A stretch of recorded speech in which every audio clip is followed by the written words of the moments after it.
It all began with whispers in Ottawa's political corridors, whispers that spoke of a deal unlike any Canada had made before. For years, Canada's Air Force struggled with aging CF-18 Hornets, planes that were no longer fit to counter modern threats. The world expected Canada to follow its traditional allies, the United States, Britain, or even France. But suddenly, rumors spread that Canada was looking toward a different direction. A quiet Scandinavian nation, famous for neutrality and precision engineering. That nation was Sweden. The fighter in question? The Saab Gripen. At first, the idea seemed impossible. Why would Canada, a NATO member closely tied to the US, risk angering Washington by choosing a Swedish jet instead of the American F-35? The US had invested billions in the F-35 program, and countries were under pressure to buy it. But the Gripen offered something different: affordability, adaptability, and technology designed to survive against stronger enemies. The truth, however, was hidden behind closed doors. Official statements claimed the Gripen was under evaluation, but deep inside Canada's Defence Ministry, documents leaked that revealed a shocking truth. The Gripen deal was not just about jets. It was about independence. It was about freeing Canada from decades of dependence on American military hardware. But this independence came at a cost. Intelligence agencies began monitoring communications. Lobbyists poured money into Ottawa to sabotage the Gripen negotiations. High-ranking officials were warned. If Canada chooses Gripen, there will be consequences. In the shadows, powerful forces tried to bury the deal before it could surface. Yet the question remained: why was the Gripen such a threat to NATO's plans? And why was the truth kept hidden from the Canadian people? The deeper one dug into the story, the stranger it became. The Gripen was not just another fighter jet. It was designed for survival, crafted by a nation that expected to fight outnumbered. Unlike the F-35, which demanded billion-dollar bases and endless maintenance, the Gripen could land on highways, refuel in minutes, and fly again with only a small team of technicians. It was a fighter made for a country that refused to be controlled. Canada's interest in such a jet was dangerous, because it threatened an entire industry built on American dominance. For decades, Canada's defense contracts had been tied to US suppliers, keeping the Canadian Air Force locked into systems designed in Washington. Choosing the Gripen would break those chains. Documents leaked to journalists painted an even darker picture. Meetings between Canadian officials and Swedish defense representatives were closely monitored by US intelligence. Memos warned of severe diplomatic repercussions if Canada dared to finalize the deal. Behind the scenes, defense contractors spent millions lobbying to discredit the Gripen. Articles suddenly appeared in major newspapers, calling the Swedish jet unproven, risky, and unsuitable for Canada's climate. But insiders knew this was misinformation, carefully crafted to kill the deal. And yet, despite the pressure, the Gripen deal moved forward in silence. Reports claimed that a secret agreement was already drafted, one that would give Canada unprecedented local control over its fleet. Unlike the F-35, which came with restrictions on software and weapons, the Gripen promised full sovereignty. Canada would be able to modify, upgrade, and arm its jets without asking permission from Washington. It was this sovereignty that terrified NATO. And it was this sovereignty that no one wanted the world to know. By now, the whispers had turned into shadows of conspiracy. Why was Canada suddenly so bold? The answer lay in an incident buried deep within classified archives. In a training exercise, Canadian pilots flying F-18s had been forced to wait for U.S. approval to test certain systems. That delay, though minor in peace, was a chilling reminder of what would happen in war. Canada realized that with the F-35, history would repeat itself. Every decision, every upgrade, every weapon would need U.S. approval. In other words, Canada would never truly control its own air force. The Gripen promised something entirely different. Sweden offered not only jets, but also transfer of technology and joint production.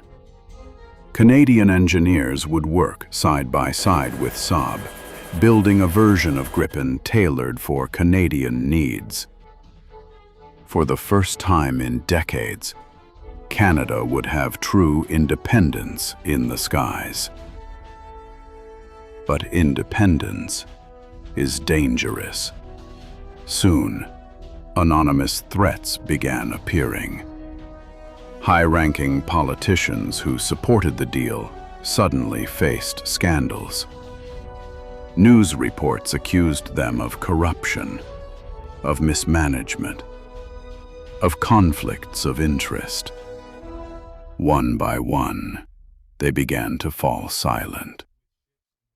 It was as if someone was erasing all support for the Gripen, piece by piece. Still, the deal refused to die. Secret negotiations carried on in hidden rooms, guarded from both media and foreign spies. But something darker was at play. According to insiders, certain files had vanished from government servers.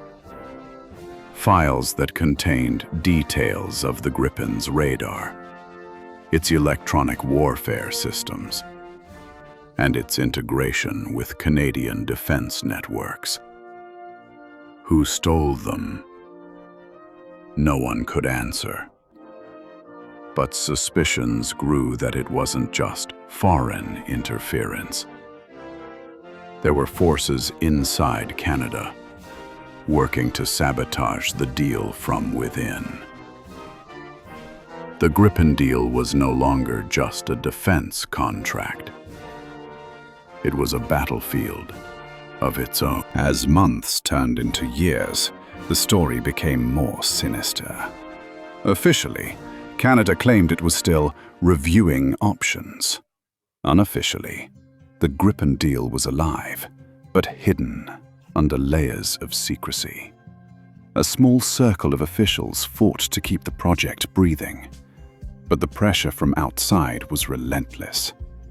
One NATO official reportedly warned, "If Canada chooses Gripen, it risks isolation." But what did isolation mean? Would Canada be cut off from joint missions? Would intelligence sharing be restricted? The warning was vague, but the threat was clear. The Gripen deal was more than a contract. It was an act of rebellion. What few Canadians knew was that Sweden had already prepared for this. Saab quietly offered Canada a version of Gripen capable of Arctic operations, something the F-35 struggled with. They promised quick delivery, low maintenance costs, and even the ability to train Canadian pilots in Sweden at record speed. For a country whose northern skies were threatened daily by Russian bombers, the Gripen was the perfect answer. But perfection is never allowed to survive untouched.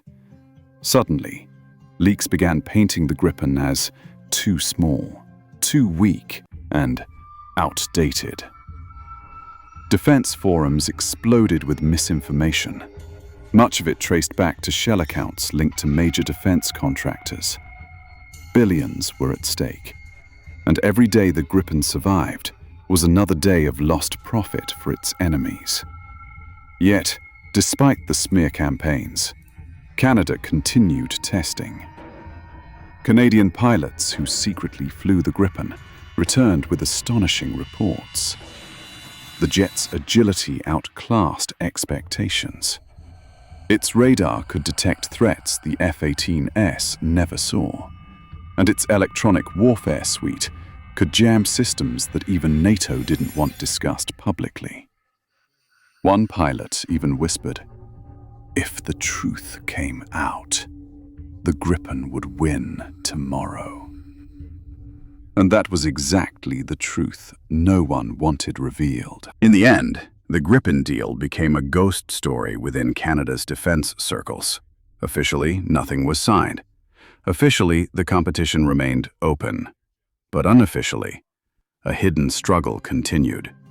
Files disappeared, politicians changed their tone, and journalists investigating the deal reported mysterious break-ins and missing data. One investigative reporter uncovered shocking evidence. The Gripen deal had been deliberately delayed to give the F-35 an advantage. Meetings were canceled without explanation, evaluations were extended far beyond schedule, and billions in contracts were suddenly redirected to American suppliers. The truth was not that the Gripen failed. It was that the Gripen was never allowed to win. And yet, the legend of the Gripen in Canada refuses to die. Whispers claim that secret agreements still exist, that Canadian engineers have studied the Gripen's systems in hidden labs, and that one day, Canada may quietly reintroduce the jet when the world least expects it. Some even say that Saab left Canada with hidden blueprints, a silent promise that the dream of independence is not dead. The truth of the Gripen deal remains locked away, buried under politics, money, and secrecy. But one fact is undeniable. Canada came closer than ever to breaking free from the shadow of American control.